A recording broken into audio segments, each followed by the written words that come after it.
അതെ, 4 സൈഡും വെള്ളത്താൽ ചുറ്റപ്പെട്ട് കിടക്കുന്ന ഒരു അതിപുരാതന ക്ഷേത്രം ഒന്ന് കണ്ടാലോ? അപ്പോൾ എൻ്റെ ഈ പുറകിൽ കാണുന്നതാണ് നമ്മുടെ അതിപുരാതന അയ്യപ്പ ക്ഷേത്രം. അതിപ്പോൾ പുതുക്കി പണിതാണ് ഇത്രയും ഹൈറ്റിലൊക്കെ പണിതിരിക്കുന്നത്.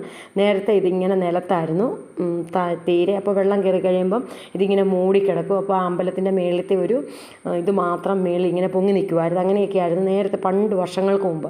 ഇപ്പോഴാണ് ഇത് പുതുക്കി പണിത് അമ്പലത്തിന് അങ്ങോട്ട് പാലവും കാര്യങ്ങളും ഒക്കെ പണിതിട്ടേക്കുന്നത്. അപ്പോൾ ഇത് സ്ഥിതി ചെയ്യുന്നതെന്ന് പറഞ്ഞാൽ നമ്മുടെ കോട്ടയം കട്ടപ്പന റൂട്ടിൽ മാട്ടുക്കട്ട എന്ന് പറഞ്ഞ സ്ഥലത്ത് ഇറങ്ങിയിട്ട് അവിടെ തന്നെ ഒരു ബോർഡ് വെച്ചിട്ടുണ്ട്. അയ്യപ്പൻ കോവിൽ ഇത് കൂട്ട് ശ്രീധർമ്മശാസ്ത്ര ക്ഷേത്രം എന്നവിടെ വെച്ചിട്ടുണ്ട്. അതിലേക്ക് പോന്നാൽ മതി. അവിടെ നിന്നൊരു 40 രൂപ ഓട്ടോറിക്ഷ കൂലിയാണ് ഈ അമ്പലത്തിൻ്റെ അവിടെ വരാനായിട്ട്. ഇത് 4 സൈഡും വെള്ളത്താൽ ചുറ്റപ്പെട്ട് കിടക്കുന്ന പ്രദേശമാണ്. വെള്ളം കയറി കഴിയുമ്പോൾ ഇടുക്കി ഡാമിലെ വെള്ളമാണ് ഈ കയറി വരുന്നത്. അപ്പോൾ അവിടെ ഇപ്പം എല്ലാം പറ്റിക്കിടക്കുന്നതുകൊണ്ടാണ് ഇങ്ങനെ കിടക്കുന്ന വള്ളവും വള്ളക്കാരനും ഒക്കെയുണ്ട്. നല്ല പ്രകൃതി രമണീയമായൊരു കാഴ്ചയാണ്. അപ്പോൾ ഇതിൻ്റെ ഡീറ്റെയിൽ ആയിട്ടുള്ള വീഡിയോ എന്ന് പറയുന്നത് നമ്മുടെ യൂട്യൂബ് ചാനലിനകത്തുണ്ട്. കാണാത്തവരൊക്കെ കയറി കാണണം. പിന്നെ അവിടെ കാണാനുള്ള ഒരു കാഴ്ച എന്ന് പറയുന്നത് നമ്മുടെ അയ്യപ്പൻ കോവിൽ തൂക്കുപാലമാണ്. അപ്പം ഇന്നത്തെ വീഡിയോ ഇത്രയൊക്കെ ഉള്ളൂ. അപ്പോൾ ടാറ്റാ ബൈ ബൈ, സി.